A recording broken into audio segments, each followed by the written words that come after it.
Hey NFL fans, this is Gary Greene, longtime sports handicapper and professional sports bettor here in Vegas for the past 35 years. And this is your Gary Wins Video NFL Week 13 betting nuggets and top trends of the week. And we'll read through these as quick as possible. First game we have is Seattle's defense. Back-to-back games, they've now allowed under 300 total yards of offense.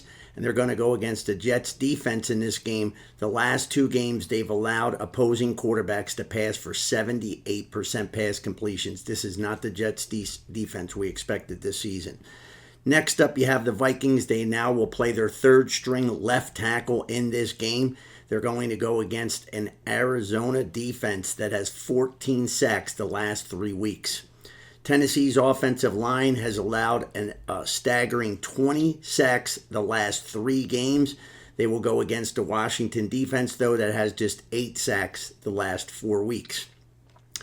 The LA Chargers at Atlanta, and this game is interesting because of the travel factor here. The LA Chargers played on Monday Night Football. Now they travel complete cross-country, different time zone. And they will be playing an Atlanta team that's off the bye, so the Atlanta Falcons come in well rested for this ball game. The Cincinnati Bengals, 6 of their 7 losses this year, folks, are by 1 score. Next up, we have the Colts defense. They've allowed 12 sacks the last 4 weeks. The Colts defense has 12 sacks the last 4 weeks. And they're going to go against the Patriots offensive line that is one of the worst in the league. They've allowed 39 sacks in the season this year, and their quarterback has been turning the ball over a little bit too much. Next up, we have Jacksonville at Houston. The Houston's defense has 42 sacks this year and an incredible 13 sacks the last 2 weeks. And they're going to go against the Jaguars offensive line that is not good, and the run game non-existent. So a big edge there for the Houston defense on Sunday. Big one here, Philadelphia. 7 straight wins, folks. Their defense now has 7 straight games holding their opponents under 300 total yards. For this game, though, it's the Ravens' number 1 offense in the league coming in to take on the Eagles' number 1 defense. Carolina, their quarterback, Young, has looked a lot better the last couple of weeks, and he will go against the Tampa Bay pass defense, folks, that's allowing 69% pass completions this year. Gives the young kid a chance to continue to have a little progress here.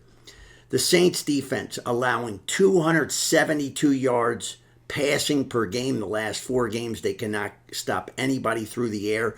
And they're going to go against the Rams offense and their quarterback Stafford that's averaging 262 passing yards per game the last 4 weeks. For the Saints, other bad news is their top 2 wide receivers are out. Next up, the San Fran at Bills game on Sunday Night Football. The Bills pass defense right now allowing 76% pass completions. Their last 4 games, that's good news if San Francisco has Purdy suit up and start that ball game.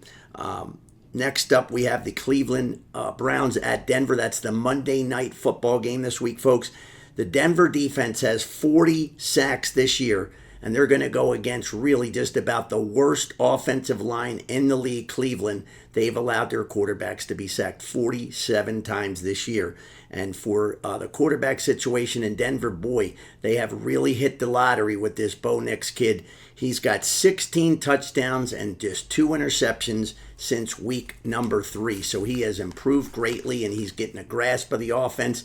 And this Denver team's going to be tough to beat because the offense is now clicking and the defense has been clicking all year. Interesting one here. Atlanta's quarterback, Kirk Cousins. He has never, since he has been installed a starting quarterback in the NFL, gone back-to-back games without a touchdown pass. He had no touchdown passes his last game before the bye week. So that's interesting. He's going to go, though, against an LA Chargers defense that's allowed only 14 touchdown passes the entire season.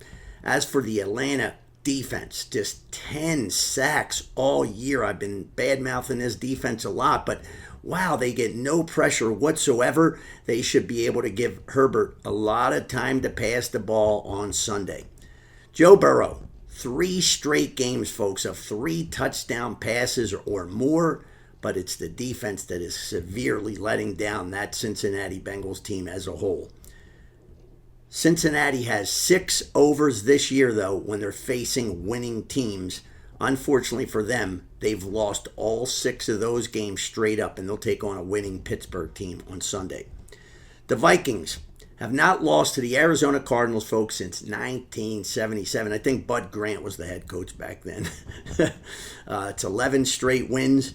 As far as the Vikings defense, they allow the fewest rushing yards to opposing quarterbacks in the NFL, just 2.6 yards per rush. Probably not want to look at Kyler Murray running the ball for a prop bet on Sunday. First meeting this year, Houston beat the Jacksonville Jaguars 24-20. Stroud in that game had 354 passing yards and 2 touchdowns for the Texans. In fact, he has completely owned this Jacksonville defense since he come into the league. In 3 games, he's passed for 929 passing yards, 6 touchdowns, and no interceptions versus Jacksonville defense.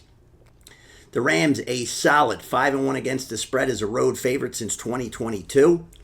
For the Ravens, unbelievable record here for Lamar Jackson. He seems like he could beat everybody but Pittsburgh.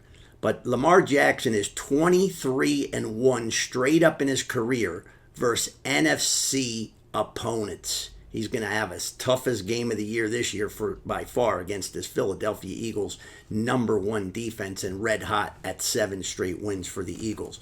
As for the Ravens this year, 12 games this year, folks. 10 have gone over the total, 2 have gone under the total.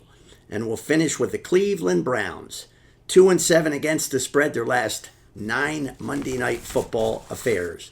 And that's your top NFL Week 13 top trends and top betting nuggets. Hopefully they'll help you a little bit prepare if you haven't had much time to prepare for these Sunday games. Maybe you'll find a nugget or two that'll make you a winning bet. And we hope all your wagers are winning ones. Never bet what you cannot afford to lose. And please, folks, have a fantastic Sunday. And I hope you complete your holiday weekend. Please don't drink and drive out there. Thanks, and have a great week.